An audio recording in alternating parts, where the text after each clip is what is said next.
Alright, so I'm going through my channel, Conspiracy Broadcasting Network. You know, it's been probably about 3 weeks, I guess, since I posted it, and there's been a lot going on because every week is always a problem. So basically, the COINTELPRO program, it's been continuing like it has been for over a decade now. Since that time, I know my last video was about Bass Pro Shop in Leeds, so let's talk about that briefly. I had a concern about this guy touching me. I've grown up in sports centers and clubs and stores and things of that nature. I've always went with my father. Sometimes I went with my brother. Sometimes I went with my mother. Okay, I've been to Cabela's, I've been to Bass Pro Shops, I've been to Field and Stream. We've been all over the place growing up. No one's ever touched or done anything that I'm complaining about with any other of my family members. And this goes on at other stores, Walmart, anywhere that I frequent. It could be the gym, and no one's ever touching anyone in my family, but they're always touching me. So this is just another additional piece of information that I don't understand, and I want to add to this particular video about the Bass Pro Shop Leeds. And I also want to add that when I went to return to Bass Pro Shop Leeds in the fishing section, and I brought my pepper spray and my Bob Love here, the little kiosk, when I went back to the jig section, started laughing and all this other stuff, and they use this as a form of ambient abuse. So when I return, you have the Bass Pro Shop people laughing, okay, as a form of abuse. All right. So then I left, and I was given some phone number and followed up by some guy who gave me his number, whatever. But since that time, I've been dealing with my neighbor and their dog still coming in my yard. I've had to call the police again because they're leaving trash in my yard. So I don't know, but I'll be posting a video on this. But this is the tort or civil dispute form. And basically this is even convoluted because I've had property damage and he doesn't want to check that. He wants to check that it's a personal neighbor dispute, animal dog dispute involving trash, etc. But I've had the dogs digging holes and they're tearing up the garden section because he's going through, he travels around the fence and goes through the garden section. So it's like I can't have a garden because the dog is going to be tramping through there every single day.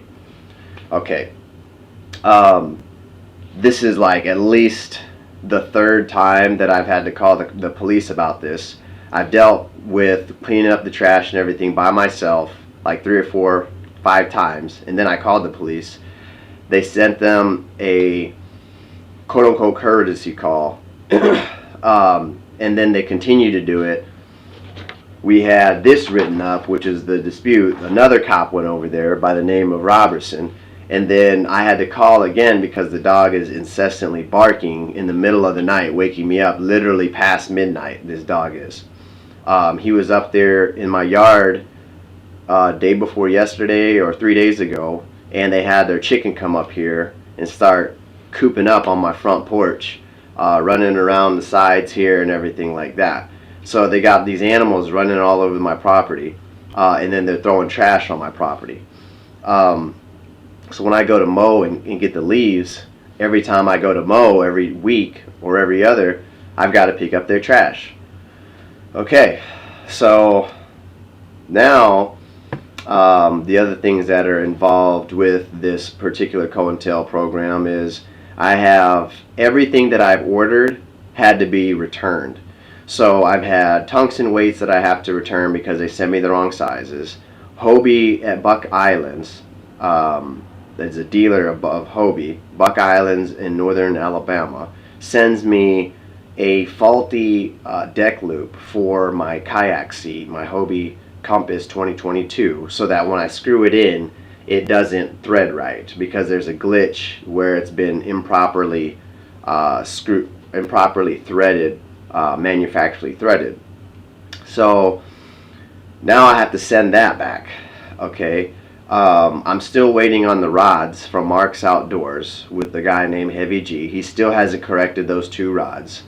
I had to give him a constant, which is a rod that had no eyes, faulty, so he can understand that the eyes that he just slapped on there, and probably the eyes that he slapped on every rod of everybody else, is not right because of the design of my rods. So I'm still waiting on that, and that's been over 3 weeks now. Okay, it's been right at 3 weeks, I should say. So haven't heard from him since. It's the holidays, I get it. I met this girl who on the day before Thanksgiving, her name is Siniqua, and she started talking about like my communication skills, and saying that how she took communication skills in college and public speaking, and that I'm very good at it, and the way I talk and everything like that. And it's always this conversation that's revolving around the way I talk. It's a conversation revolving around my persona, and it's this narcissistic, almost like reverse psychology that I've experienced throughout the vast majority of my life. There's so many things to talk about, so many things to, I guess, ask questions about when you get to know somebody. And then she wants to also kind of pick at real-time things or activities that I'm doing. So she, like, for example, I know I'm low on gas, so the day before she's going to talk about how she's low on gas, and she had to go and get it filled. And it's just like this constant mockery. You can't just have a conversation with somebody without them mocking something that you're doing. And it's just a form of narcissism. And then, so I smelled that because it's been ongoing for years. And that's how they deploy this psychological tactic of abuse, by using this narcissistic conversation of mirroring. And the only reason why they're establishing a relationship with you is so that you could have a conversation that mirrors, okay, either it mirrors to annoy and disturb, or it's a conversation that's built to degrade you, or to use some form of reverse psychology to inhibit any positive behavior, or just make you think about something that that may be like an insecurity, or it may target an esteem issue. What they like to do is they like to talk about it, okay, and they'll try to compliment you, but you'll realize that as you're meeting people, the compliments are always the same, and it doesn't have anything to do, or it's nothing very spectacular about me as a person as a whole. It's always about something small, like the way you talk. You know, it's always something particular, and it's always the same thing every single time. And when you look at narcissistic abuse and reverse psychology, if you were to target somebody to get them to be of a lesser grade of esteem, or self-esteem, that is, or if you were to get them to doubt themselves, this is how you would do it. So if you do the research and then you listen to the way people are talking to you, it's like they're deliberately talking to you to establish a form of inadequacy or lower your self-esteem, and to get the opposite of who you really are, basically. And this is the conversations that I have with people constantly, even people trying to disturb me and ask me about what I think about the drama at work, and people will say, oh, well, this is just a part of life, you're going to run into that. No. It's this on a whole different level. It's a constant frequency of this type of dialogue. It's a constant frequency of making sure that you're inferior, making sure that you're insubordinate. And when they don't get their way, they just lie, flat out lie about your character, and use character assassination. And it doesn't matter how illegal it is, because as long as they're disturbing you and sabotaging you and sending you over to a line where you're not making money, where you're suffering, where you're disturbed, where we sabotage anything that you had plans for, as long as we do that, we don't give a fuck, okay? That's the type of stuff that I've been on for the past 3 weeks. Amazon worker come in with his truck halfway down the alley, and then he opens up the back door and just stands there while I'm loading my rods, and he's watching me. Instead of just dropping the package off, he wants me to physically go walk over to him, and he's standing there like I need to go walk to him. and he's over like 100 feet away, and he thinks I need to go walk to him to grab the box. And it's the same thing. The way people communicate with you, they want to yell and scream and raise their voice at a distance to get you to go and walk and talk to them. And it's this habitual psychological abuse of inappropriateness to keep your mind and to keep your attitude in this inferior and subordinate level amongst society. And then on top of that, it's making sure that we're abusing you on holidays. It's making sure that you're isolated. It's making sure that we kind of implement these weapons and we implement this abuse, and we're going to get away with it type of deal. For example, I've got this guy Justin living in the house as a roommate. His name is Justin Nash, and he's using like this persona as he's like this Christian ambassador of God, trying to open a church and trying to do this and go to school and do this. But the problem is in the same token, he's in here using ambient abuse by proxy, right?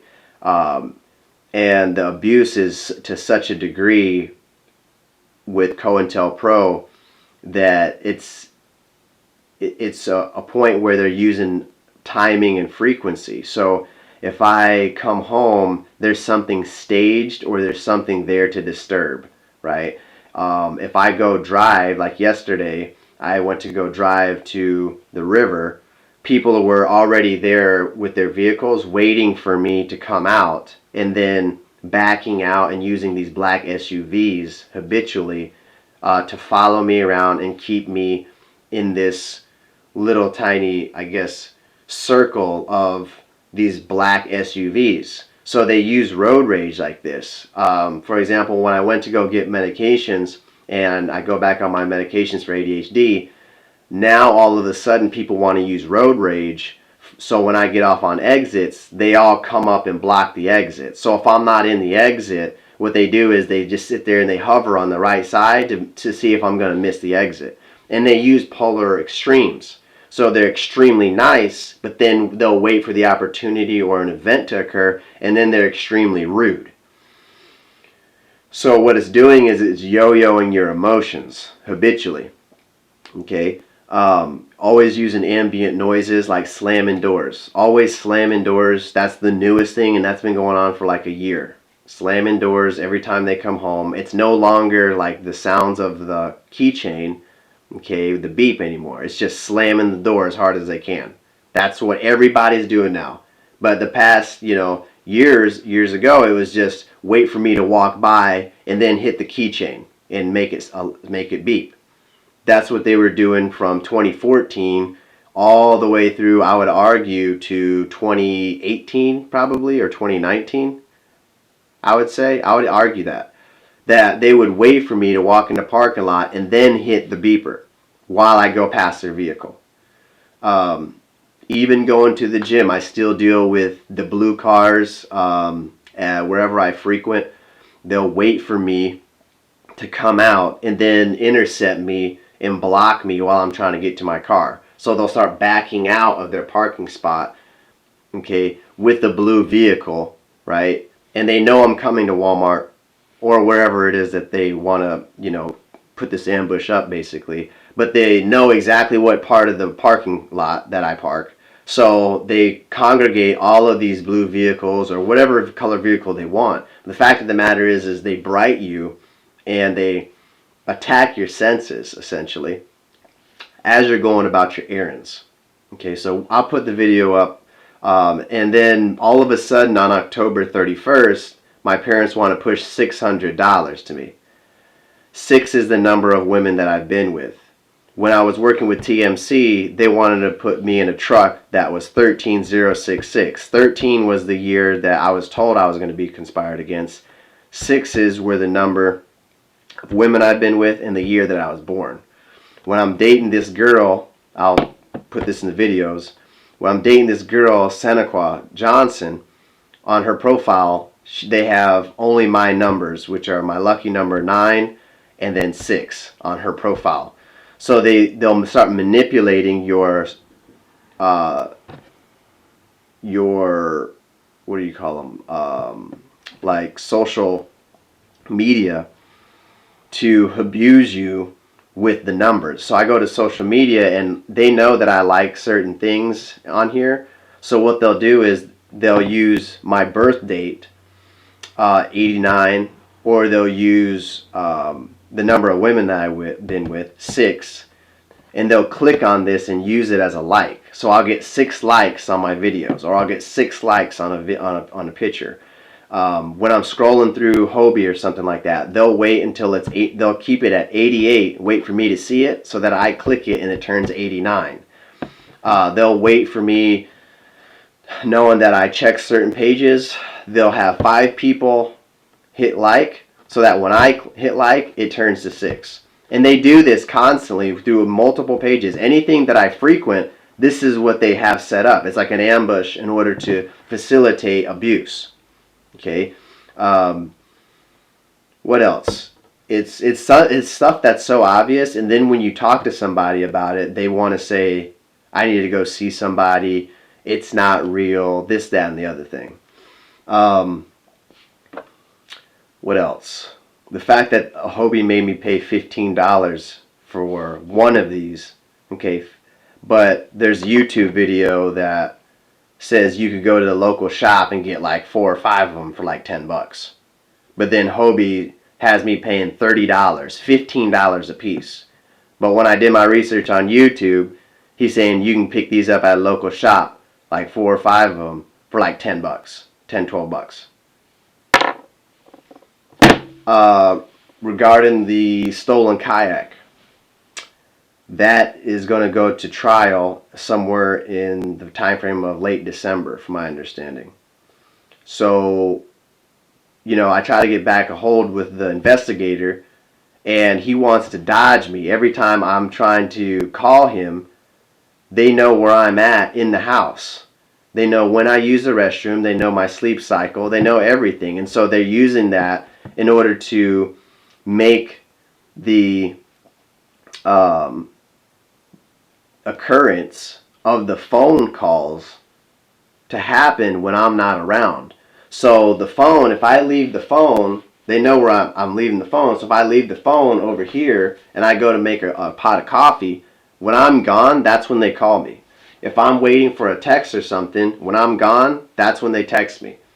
But if I'm at work and I'm trying to get something done, like I'm getting ready to do a new patient form intake or something, or I'm getting ready to do a task, then what they'll do is that's when they'll call me. And they'll use the phone as a means of abuse and a means of disturbance to make you forget things, and then to sometimes embarrass you. Because if you typically put on here no disturb, I've been to some meetings sometimes in work or in school where all of a sudden the phone is no longer on disturb. Okay? And it just rings randomly. Or I've put the phone volume all the way down and it still goes off. And they've used this in the past with other phones where if I'm setting an alarm, they'll turn that alarm off remotely. So I miss the opportunity to get to work on time or to do something on time. And they've done that in the past lots of times. And then what happens is you have people who are aware of this. They are aware that you're being abused. And they'll come through and say, oh, well, there goes being a supervisor. That happened one time where I was late at AMR because they turned off my alarm. And when I got there late. And people in the community will come by and gaslight you, and they'll just walk by and they'll say things that are directed towards your current state of mind, which is, oh, well, that wasn't responsible type of thing. I'm going to be late.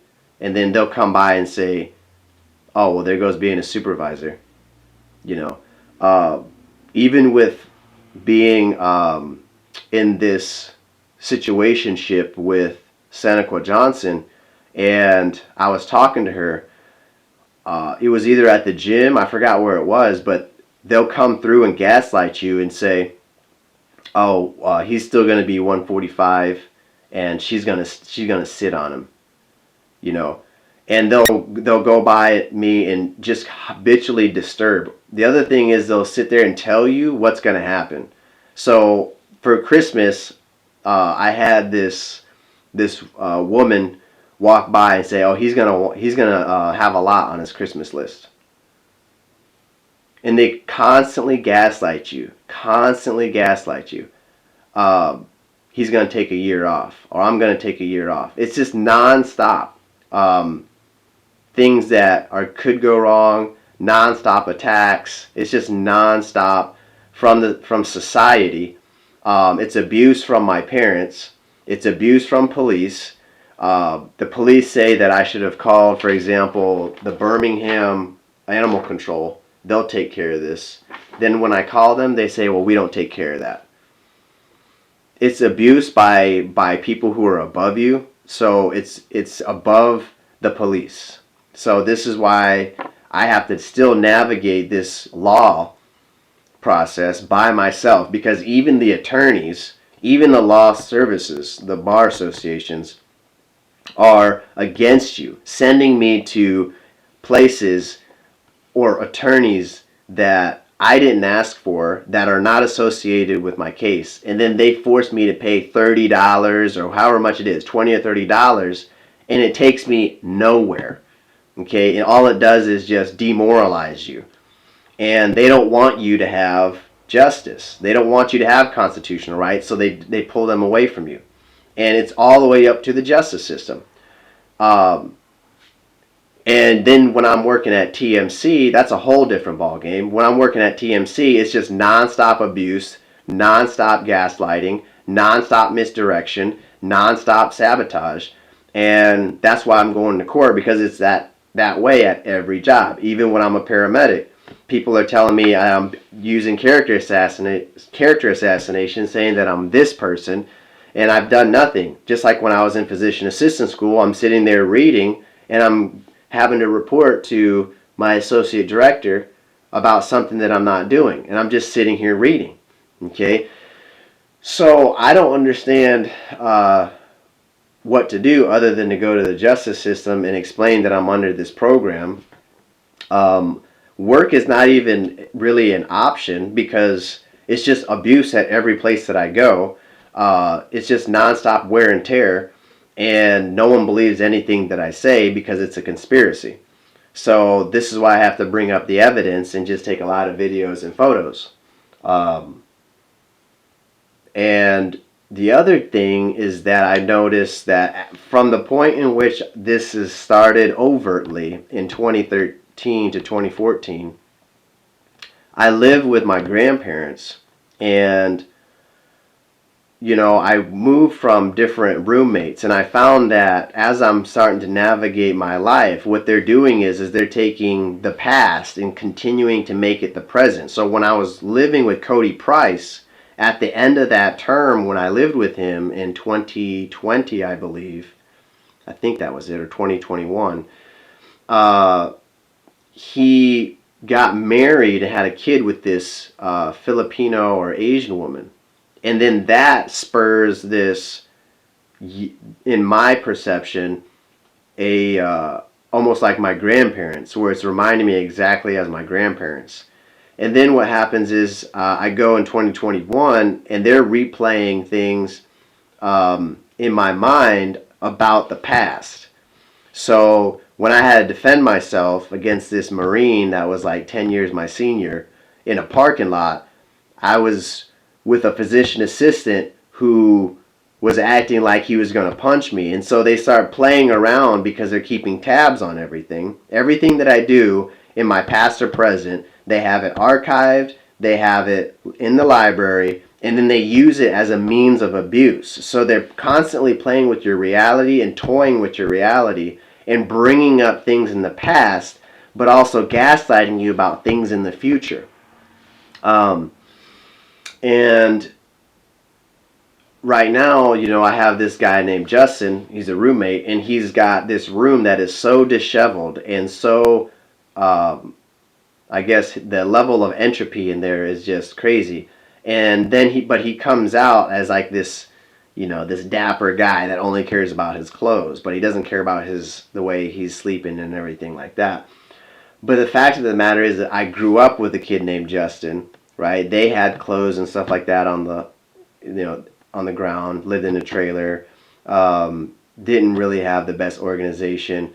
And then I have this kid, Justin, kind of doing the same thing. So what they're doing is they constantly playing around with your past and making the past the present, on top of stalking you with vehicles every single day, on top of gaslighting you about your future, right? And it's hard to make any plans because, for example, I'm going to court. If I'm going to court, how am I supposed to maintain a job out on the road as a truck driver doing flatbed? How am I supposed to take a contract, for example, for months at a time when I have a court hearing or something?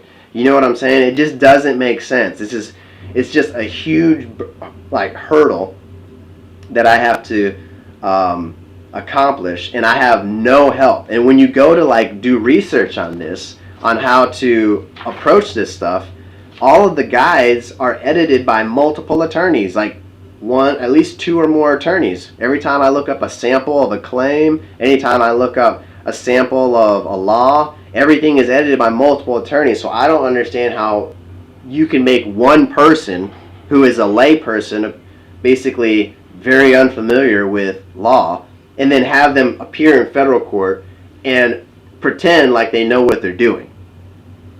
That makes no sense. You have people who are experts in this, and it still takes them more than one of them experts to accomplish the task of writing up a claim, or at least reviewing a claim. It takes more than one attorney.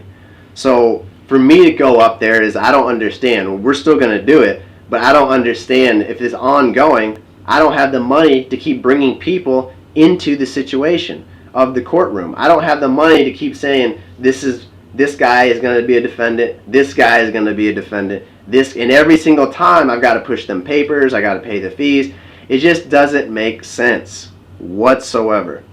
So we still have to go through it. The problem is every single job that I go to is I'm having to deal with people who are deliberately sabotaging and undermining my character. So they put me out of the job, and then they have me get fired from that organization. So the organization I can't go back to. So it's like every time I go forward, I'm abused, and then they're telling me that it's not real. They're telling me I've got to go and get on medications. And it's just a way of abusing your life, because now when you're getting on these medications that they want you to be on, you're finding that you're not going to be able to hunt with a weapon. You're not going to be able to have special clearances. You've always got to answer to somebody if you're getting a professional license, or you have to disclose things that are not true. And it's just putting you in this huge bird's nest and constantly putting you through this pathway of having to answer to people, having to explain yourself, and it's just a huge mess. It just takes time, resources, and your mind isn't sharp because you're focused on all of these things. Everything that I order through the mail is sabotaged, right? I order, we talked about the Hobie clips were sabotaged. We talked about the way the other guys up in Knoxville, what was that, River Sports Outfitters, dorked up the cables and had them super tight, which is inappropriate, to create early catastrophic failure. I'm waiting on the fishing rods, and the list goes on. I mean, it's just like there's always a problem, and this, when I go to do my research, is exactly how COINTELPRO works. Is they're having everything that you own and everything that you're associated with. You can't navigate anything without having a problem, and people are there deliberately inserting this problem, and the people that are controlling that is the government, because people didn't come up with this technology by themselves. Anyways, burning up a lot of time, burning up a lot of space. I've got to fix some things. We're moving forward with this whole law deal. I'm not taking on any contracts or any jobs until I get things figured out. I've got investigators trying to dodge me, wanting to act like they don't know what road rage looks like. want to keep tabs on the way I walk and talk and everything like that, to dodge my communication. Then he doesn't want to get back to me. So it's just a mess. And the guy who is my investigator, his name is V Fan. When you look on the Marshall County claim sheet and department sheet, I guess like the department head sheet, there's no investigators named V Fan. They have a whole list of investigators. The only reason why this guy is attached to me is so he could abuse me with his name, because a few days before I was attached to him, the surge caused my kitchen fan, because I had multiple roommates in here. We were using a bunch of stuff and appliances and washers and all this other stuff, microwaves, and it tripped one of the breakers. When that happened, it sent a surge to the fan capacitor, zapped the capacitor and the motor of the fan in the kitchen. All of a sudden, they go steal my kayak in Gunnersville, dealing with road rage, okay, want to steal my wallet, want to steal my PFD, and then the guy at the lake wants to steal my kayak to hold me up from getting back to my PFD and wallet. Now I'm attached to V Fan, and V Fan is just a semantic task because my fan went out. It's the same thing. Like when I called the lawyers around Brownsburg about TMC, the officer who was provoking and antagonizing the whole time, his last name was Nelson. So then after I went through all of these attorneys, the only people that were wanting to talk, not even wanting really, I sent them a message and they didn't, and I chose not to go with them because the only law group I had the option of was the Nelson Law Group. And so this is what they do, is they just habitually use your environment and they link communication to abuse you. Just like relationships. The only time I've had a relationship that made any sense was still a relationship that was not productive for me, which was when they're using crowd control and crowd influence, bouncing me from this hurricane of a relationship from Jamie Whitehead, knowing that I was fed up with it, and then putting me with this woman named Delaney Cheers at the time, who was more submissive and calm and was good at communicating. Then they knew I would be attracted to that after they had Jamie rough me up and go through all of this crazy psychological abuse through the point of narcissism, basically. But even when I was linked to Delaney Cheers, there was still a consequence, which was likely being exposed to HSV2, which is exactly what they got and what they wanted. And so after this point in time, I started getting this communication of, why are you so cocky? You have a little dick. But before that it was, oh, you got a good dick. Yeah, you got a good dick. Then after that it was, no, you got a little dick. We're going to give you HSV. We're going to give you all these problems, and we're going to talk about the way you talk, right? We're going to start character assassination and say things that don't make sense, okay, about you, and you're going to have to reap the consequences, and then no one's going to help you get out of it, basically. That's the life that I've been living, is I'm living this life where I'm being told that I'm somebody, and then whenever I go to a job, it's the same thing, and they have no proof to prove it, and I have to suffer the financial, the emotional consequences, and the resource consequences, to include going to school to be a physician assistant, and then I'm having to pay $35,000 for nothing. So I had to pay that back plus more of interest, and now I go to jobs and it's the same thing. When I'm training with TMC, I'm harassed by my last job I'm speaking of, TMC Transportation and Flatbed. I left Garda because I was being defamed and smeared about what was going on, and they didn't want me to reassign or re-enlist in a new contract, and they want to mitigate my money, so they don't want me to make money. They wanted me to lose money. So what they did was, as the contract time came, they had a bunch of people start coming in and colluding about my character and lying about what I did or what I said to my supervisors, who then want to confront me about things that I didn't say or didn't do. And this is forcing my resignation because I don't want to be around that group of people. This is dictating my finances, and this happens at every job. So this is why we're going to court.